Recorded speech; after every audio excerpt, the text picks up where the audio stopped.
Olá pessoal, mais uma vez aqui o professor Alisson Santos para falar um pouco sobre geografia. O tema de hoje é países desenvolvidos e subdesenvolvidos. Ok, pessoal? Vamos falar um pouco sobre as nomenclaturas que o mundo acaba dando aos países que têm maior poder aquisitivo e os países que têm menor poder aquisitivo, tá certo? Então vamos lá, olha.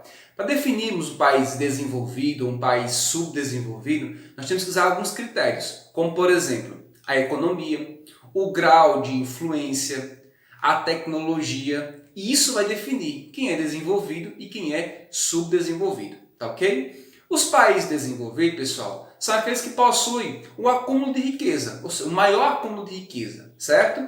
Uma influência mundial também, ele controla ou ele orienta outros países, certo? Do ponto de vista também tecnológico, possui tecnologias de ponta, produz tecnologia.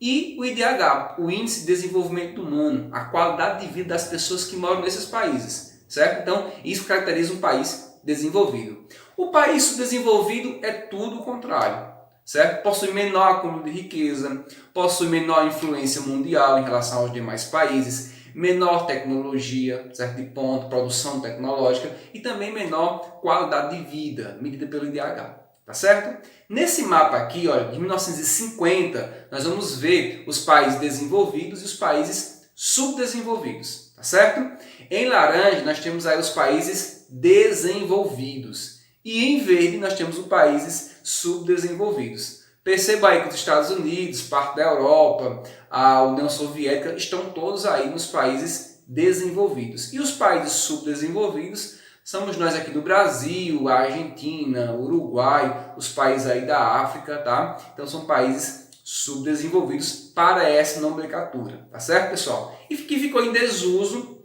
depois que se criou-se aí primeiro, segundo e terceiro mundo, tá? Desenvolvido e subdesenvolvido ficou em desuso. E aí durante a Guerra Fria, certo? Onde a União Soviética, juntamente com os Estados Unidos, travavam uma briga do ponto de vista capitalista e socialista, onde cada um defendia o seu sistema de produção, seu sistema econômico, tá? O demógrafo francês Alfred Sauve, tá? Definiu a expressão terceiro mundo, tá? Então ficou aí conhecido como os países de primeiro, segundo e terceiro mundo, tá certo? Onde os países de primeiro mundo, pessoal, correspondiam aos países capitalistas desenvolvidos, como por exemplo os Estados Unidos, tá certo? Os países de segundo mundo seriam os países socialistas, que seria a União da República Socialista Soviética, tá? A China, Cuba, entre outros.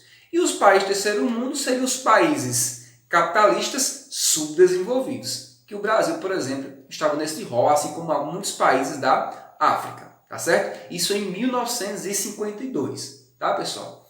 Só que o termo segundo mundo, tá, que eram os países socialistas, acabou ficando obsoleto depois da Guerra Fria, que os Estados Unidos acabam ganhando essa trava, essa disputa de capitalista e socialista, tá? Onde a União da República Socialista Soviética deixa de existir, passa agora a existir a Rússia, certo? E aí há uma queda de fato no socialismo.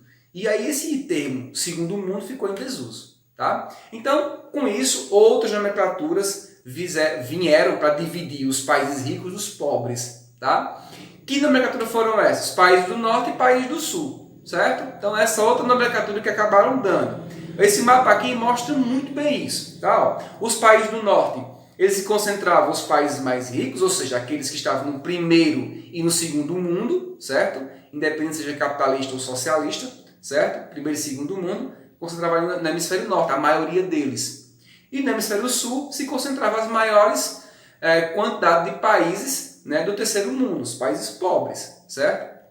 Essa definição, ela não usa como critério a linha do Equador, certo? Geograficamente, ela utiliza uma outra linha imaginária, certo? Inclusive, coloca aí a Austrália e Nova Zelândia, que estão cá no sul, certo? No rol dos países ricos, dos países do norte. Tá certo? Essa divisão foi uma divisão muito fraca e caiu em desuso logo. Hoje é utilizado índices como, por exemplo, o PIB, Produto Interno Bruto, para apontar os países que têm maior desenvolvimento, os países que estão desenvolvidos, ou os países que estão em menor desenvolvimento. Tá certo? Então aqui, apenas para mostrar a vocês algumas nomenclaturas que o mundo se utiliza para dividir os países mais remediados e os países menos remediados. Tá certo? Forte abraço, ficamos aqui com mais uma aula do professor Alisson Santos. Valeu pessoal, até a próxima.